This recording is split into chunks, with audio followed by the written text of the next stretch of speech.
All right, students, I have had a few requests, and it took me a little while to reread the first part of the book, Wonder, to you guys, for those of you who hadn't been on Seesaw or who didn't get to hear the first couple ones. So, for those of you who have heard this is totally optional. This is just for those who didn't get to hear it. And for those of you who didn't, I hope you enjoy it and it helps you catch up to what's going on. So, this story is the Book of Wonder by R.J. Palacio, and it is about a young boy who has some what we call deformities. His face does not look like what we would say a quote-unquote normal face would look like. When I say normal, it's because normal can be interpreted. That's just what some people have different opinions of that. So, I'm going to read it. This may take a video or two because we had gotten about 50 pages in. So just hang with me and then, yeah, we'll enjoy it together. It says Part 1, August. This book is from some different perspectives. So from how some different people are seeing it. And they've got some great quotes. It says, August. Fate smiled and destiny left as he came to my cradle. Natalie Merchant, Wonder. All right. I know I am not an ordinary 10-year-old boy. I mean, sure, I do ordinary things. I eat ice cream. I ride my bike. I play ball. I have an Xbox. Stuff like that makes me ordinary, I guess. And I feel ordinary inside. But I know ordinary kids don't go making other ordinary kids run away screaming in their playgrounds. I know ordinary kids don't get stared at wherever they go. If I found a magical lamp and I could have one wish, I would wish that I had a normal face that no one ever noticed at all. I would wish that I could walk down the street without people seeing me. And then doing that look away thing. Here's what I think. The only reason I'm not ordinary is that no one else sees me that way. But I'm kind of used to how I look by now. I know how to pretend I don't see the faces people make.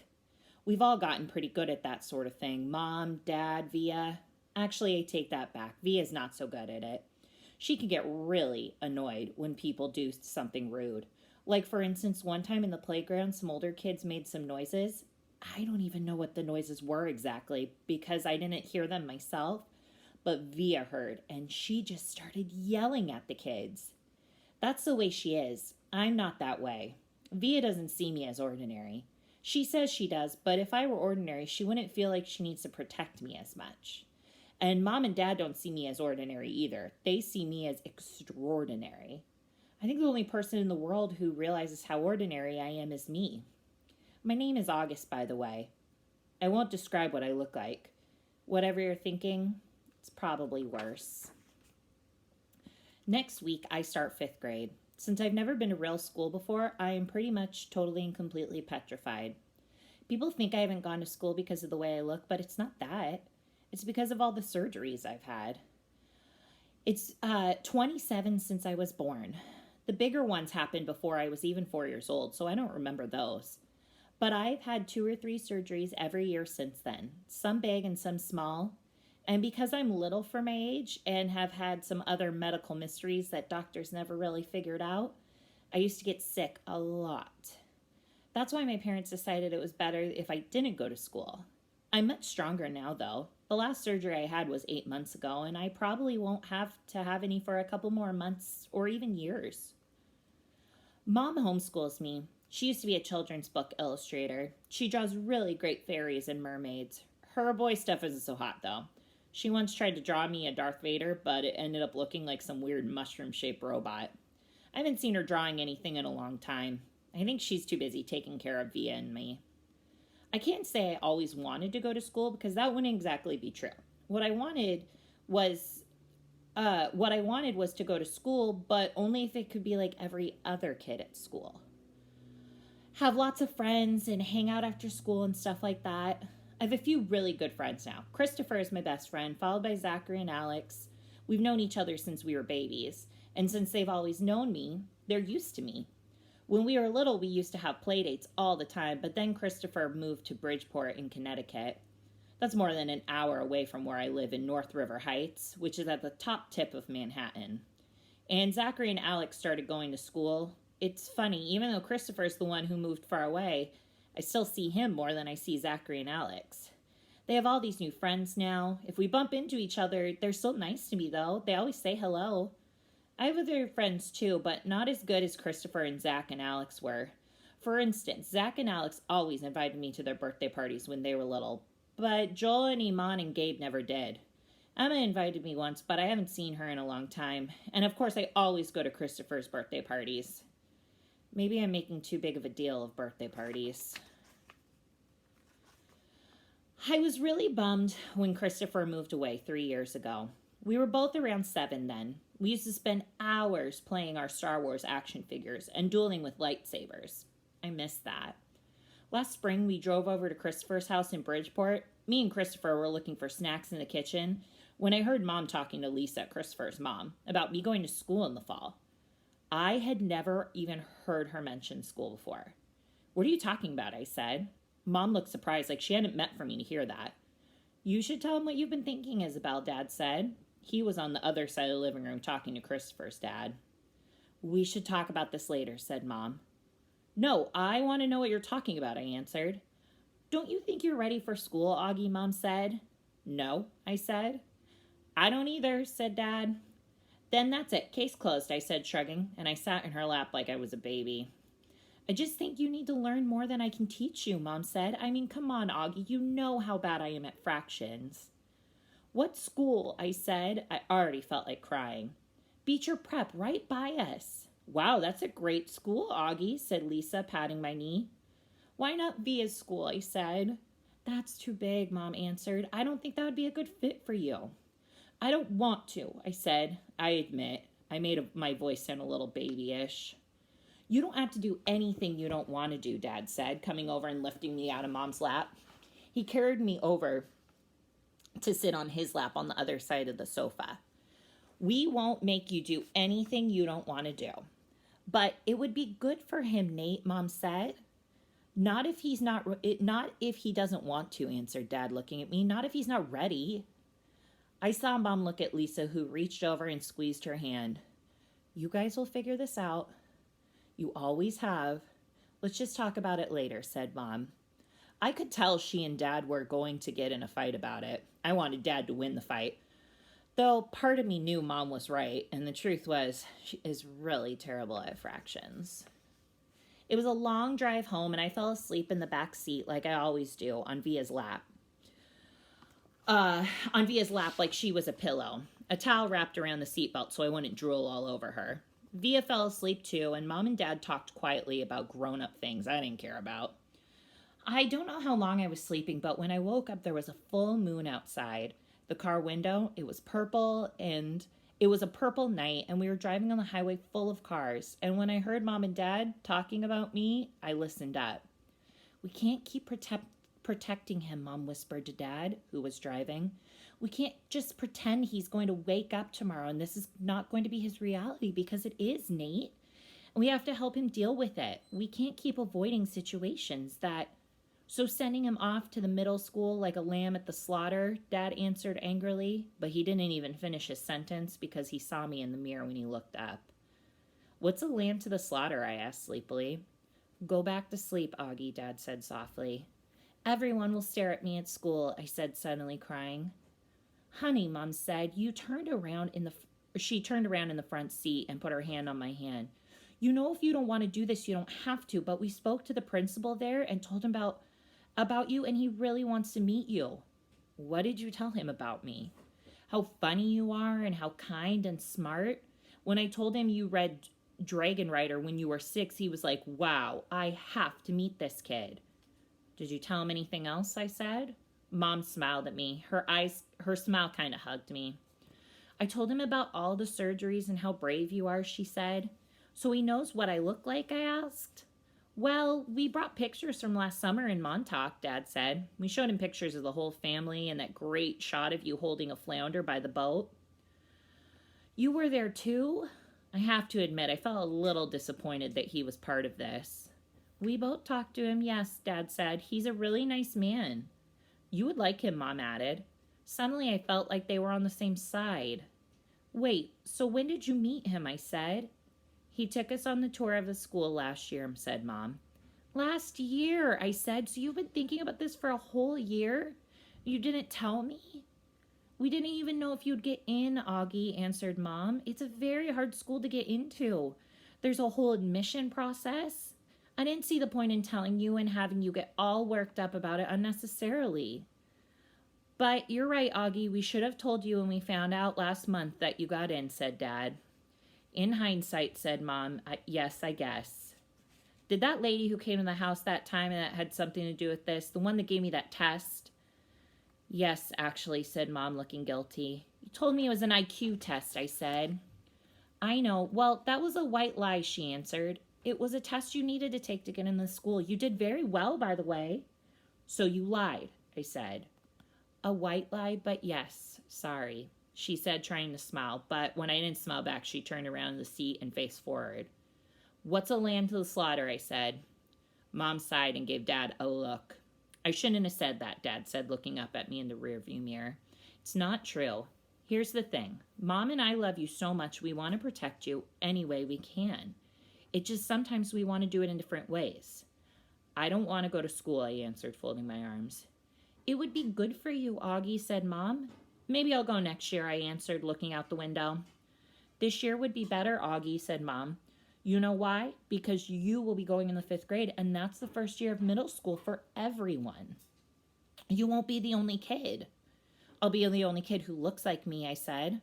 I'm not going to say it won't be a big challenge for you, because you know better than that, she answered. But it'll be good for you, Augie. You'll make lots of friends, and you'll learn things you never could learn with me. She turned in her seat again and looked at me. When we took a tour, you know what they had in their science lab? A little baby chick that was just hatching out of its egg. It's so cute. Augie actually kind of reminded me of you when you were a little baby with those big brown eyes of yours.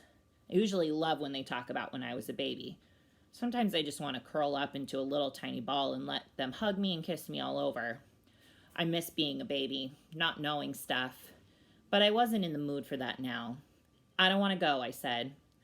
How about this? Can you at least meet Mr. Tushman before you make up your mind, Mom asked. Mr. Tushman, I said. He's the principal, I answered Mom. Mr. Tushman, I repeated. I know, right? Dad answered, smiling and looking at me in the rearview mirror. Can you believe that name, Augie? I mean, who on earth would ever agree? Oh, excuse me. Would ever agree to have a name like Mr. Tushman? I smiled, even though I didn't want to let them see me smile. Dad was the one person in the world who could make me laugh, no matter how much I didn't want to laugh. Dad always made everyone laugh. You know, you should go on the speaker, or you should go to school just so you can hear his name over the loudspeaker, Dad said excitedly. Can you imagine how funny that would be? Hello, hello, paging Mr. Tushman. He was using a fake high old lady voice. Hi, Mr. Tushman. I see you're running a little behind today. Did your car get rear-ended again? What a bum rap. I started laughing, not even because I thought he was being that funny, but because I wasn't in the mood to stay mad anymore. It could be worse, though, Dad continued in his normal voice. Mom and I used to have a professor in college called Miss Butt. Mom was laughing now, too. Is that for real? I said. Roberta Butt, Mom answered, raising her hand as if to swear. She had huge cheeks, said Dad. Nate, said Mom. What, she had big cheeks is all I'm saying. Mom laughed and shook her head at the same time. Hey, I know, said Dad excitedly. Let's fix them up on a blind date. Can you imagine Miss Butt meet Mr. Tushman? Mr. Tushman here's Miss Butt. They could get married and have a bunch of little tushies. Poor Mr. Tushman, answered Mom, shaking her head. Augie hasn't even met the man yet, Nate.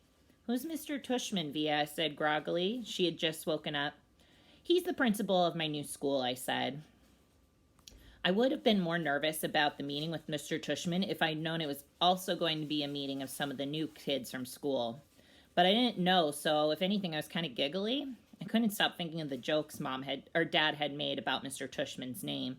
So when me and Mom arrived at Beecher Prep a few weeks before the start of school, and I saw Mr. Tushman standing there waiting for us at the entrance, I started giggling right away. He didn't look at all like what I had pictured, though. I guess I thought he would just look like a big butt. But he didn't. In fact, he was a pretty normal guy. Tall and thin. Old, but not really old. He seemed really nice. He shook Mom's hand first. "Hi, Mr. Tushman. It's so nice to see you again," said Mom. "This is my son, August." Mr. Tushman looked right at me, smiled, and nodded. He put out his hand for me to shake. "Hi, August," he said totally normally. "It's a pleasure to meet you." "Hi," I mumbled, dropping my hand in his hand while I looked down at his feet. He was wearing red Adidas. "So," he said, kneeling down in front of me so I couldn't look at his sneakers but had to look at his face, "your mom and dad have told me a lot about you." "Like what if they told you?" I asked. "Sorry," he said. "Honey, you have to speak up," said Mom. "Like what if they asked," I said, trying not to mumble, "that you like to read and that you're a great artist?" He had blue eyes with white eyelashes. "Uh-huh," I said, nodding. "We have a couple of great science electives here at Beecher." "Maybe you'll take one of them?" "Uh-huh," I said, though I had no idea what an elective was. "So are you ready to take a tour?" "You mean we're doing that now?" I said. "Did you think we were going to the movies?" he answered, smiling as he stood up. "You didn't tell me we were taking a tour," I said to Mom in my accusing voice. "Augie," she started to say. "It'll be fine," August said, "Mr. Tushman, I promise." I think he wanted me to take his hand, but I took Mom instead. He smiled and started walking towards the entrance. Mom gave my hand a little squeeze, though I didn't know if it was an "I love you" squeeze or an "I'm sorry" squeeze. Probably a little bit of both. The only school I'd ever been inside was Via's, when I went with Mom and Dad to watch Via sing in her spring concerts and stuff like that. This school is very different. It was smaller, and it smelled like a hospital. We followed Mr. Tushman into a small room across from a lady's desk that had the name Mrs. Garcia on it. He was talking as he closed the door to his office and sat down behind his big desk, though I wasn't really paying much attention to what he was saying. I was looking around at all the things on his desk. Cool stuff like globes that floated in the air and Rubik's cubes made with little mirrors. I liked his office a lot. I liked that there were all these neat little drawings and paintings by students on the wall, framed like they were super important. Mom sat down in the chair in front of Mr. Tushman's desk, and even though there was another chair right next to hers, I decided to stand. "Why do you have your own room?" I asked, "and that lady, Mrs. G, doesn't," I said. "You mean why do I have an office?" asked Mr. Tushman. "Yeah, I don't get it." "Well, Mrs. G is my assistant. Mr. Tushman is the director of the middle school," Mom explained. "Do they call you Mr. T?" I asked, which made him smile. "Do you know who Mr. T is?" he answered. "I pity the fool," he said in a funny, tough voice like he was imitating someone, but I had no idea what he was talking about. Anyway, no," shaking his head, "no one calls me Mr. T, though I have a feeling I'm called a lot of other things I don't know about. Let's face it, a name like mine is not exactly easy to live with, you know what I mean?" Here I have to admit I totally laughed because I knew exactly what he meant. "My mom and dad had a teacher called Miss Butt," I said. "Augie," said Mom. But Mr. Tushman laughed. "Now that's bad," said Mr. Tushman, shaking his head. "I guess I shouldn't complain. So, August, here's what I thought we would do today." "Is that a pumpkin?" I said, pointing to a framed painting behind Mr. Tushman's desk. "You like it?" said Mr. Tushman, turning around and looking at the painting. "I do too, and I thought it was a pumpkin too until the student who gave it to me explained that it's not a pumpkin. It is, are you ready for this? A portrait of me. Now, August, I ask you, do I really look that much like a pumpkin?" "No," I answered, though I was thinking, yes. Something about the way his cheeks puffed out when he smiled made him look like a jack-o'-lantern. Just as I thought that, it occurred to me how funny that was. Cheeks, Mr. Tushman. And I started to laugh a little bit. I shook my head and covered my mouth with my hand. Mr. Tushman smiled like he could read my mind. I was about to say something when all of a sudden I heard other voices outside of the office. Kids' voices. I'm not exaggerating when I say this. My heart literally started beating like I'd just run the longest race in the world. The laughter I had inside just poured out of me. The thing is, when I was little, I never minded meeting new kids because the kids I met were really little too. What's cool about really little kids is they don't say stuff to try and hurt your feelings, even though sometimes they do say stuff that hurts your feelings. but they don't actually know what they're saying. Big kids, though, know what they're saying, and that is not fun for me. One of the reasons I grew my hair long last year was because I liked how my bangs covered my eyes. Helps me block out the things I don't want to see. Mrs. Garcia knocked on the door and poked her head inside. "They're here, Mr. Tushman," she said. "Who's here?" I said. "Thanks," said Mr. Tushman to Mrs. Garcia. "August, I thought it would be a good idea for you to meet some students who will be in your homeroom this year. I figured they could talk to you about what the school a bit and show you the lay of the land, so to speak." "I don't want to meet anyone," I said to Mom. Mr. Tushman was suddenly right in front of me, his hands on my shoulders. He leaned down and said softly into my ear, "It'll be okay, August. These are nice kids, I promise." "You're gonna be okay, Augie," Mom whispered with all her might. Before she could say anything else, Mr. Tushman opened the door to his office. "Come on in, kids," he said, and in walked 2 boys and a girl. None of them looked at me or Mom. They stood by the door looking straight at Mr. Tushman like their lives depended on it. "Thanks so much for coming, guys, especially since school doesn't start until next month. Have you all had a good summer?" "Great, great," said Mr. Tushman. "So, guys, I wanted you to meet August, who's going to be a new student this year. August, these guys have been at Beecher Prep since kindergarten, though, of course, they were in the lower middle school building. But they know all the ins and outs of the middle school program. And since you're all in the same homeroom, I thought it'd be nice to get to know each other a little before school started. Okay, so kids, this is August. August, this is Jack Will." Jack Will looked at me and put his hand out, and when I shook it, he kind of half smiled and said, "Hey," really fast. "This is Julian." "Hey," said Julian, and he did the exact same thing as Jack Will. Took my hand, forced a smile, looked down fast. "And Charlotte," said Mr. Tushman. Charlotte had the blondest hair I'd ever seen. She didn't shake my hand, but gave a quick little wave and smiled. "Hi, August. Nice to meet you." "Hi," I said, looking down. She was wearing bright green Crocs. "So," said Mr. Tushman, "what I thought you guys could do is take August on a little tour. Maybe you could start on the 3rd floor and then go to room 301 where your homeroom is. And then you can show him the science labs and the computer room." "Should we take him to the music room?" asked Julian. "Good idea, yes," said Mr. Tushman. "August, you play any instruments?" "No," I said. It wasn't my favorite subject on account of the fact that I don't really have ears. "Well, I do, but they don't exactly look like normal ears." "Well, you may enjoy seeing the music room anyway. We have a nice selection of percussion instruments."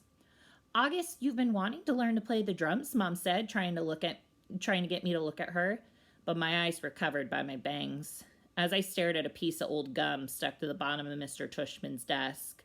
"Great. Okay, so why don't you guys get going? Just be back here in half an hour, okay?" Mom kind of nodded. "Is that okay with you, August?" he asked me. I didn't answer. "Is that okay, August?" Mom repeated. I looked at her now and I wanted her to see how mad I was at her, but then I saw her face and just nodded. She seemed more scared than I was. The other kids had started out the door, so I followed them. "See you soon," said Mom. Her voice sounded a little higher than normal. I didn't answer her. Jack, Will, Julian, and Charlotte and I went down a big hallway to some wide stairs. No one said a word as we walked up to the 3rd floor. When we got to the top of the stairs, we went down a little hallway full of lots of doors. Julian opened the door that was marked 301. "This is our homeroom," he said.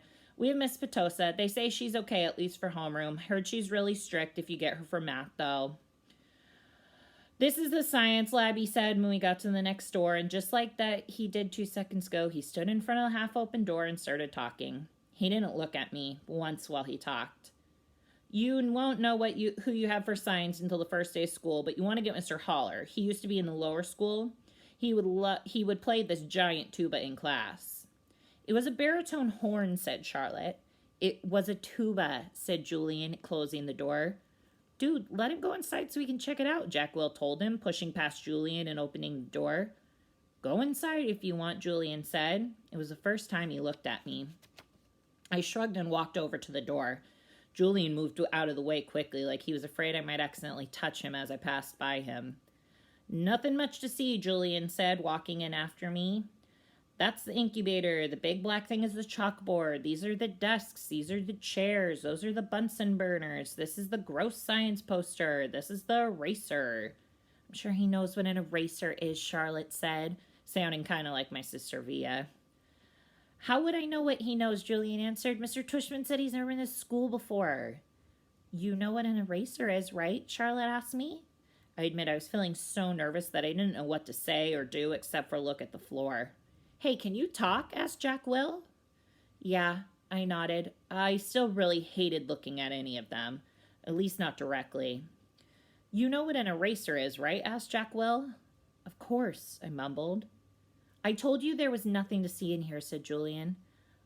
I have a question, I said, trying to keep my voice steady. What exactly is homeroom? Is that like a subject? No, that's just your group, explained Charlotte, ignoring Julian's smirk. It's like where you go to school in the morning, when you get to school in the morning. In a way, it's like your main class, even though it's not really a class. I mean, it's a class, but I think he gets it, Charlotte, said Jack Will. Do you get it? Charlotte asked me. Yeah, I nodded at her. Okay, let's get out of here, said Jack Will, walking away. Wait, Jack, we're supposed to be answering questions, said Charlotte. Jack Will rolled his eyes. Do you have any more questions? He asked. No, I answered. Oh, well, actually, yes. Is your name Jack or Jack Will? Jack is my first name. Will is my last name. Oh, because Mr. Tushman introduced you as Jack Will, so I thought, ha, you thought his name was Jack Will, laughed Julian. Yeah, sometimes people call me by my first and last name, Jack said, shrugging. I don't know why. Anyway, can we go now? Let's go to the performance space next, said Charlotte, leading the way out of the science room. It's very cool. You'll like it, August.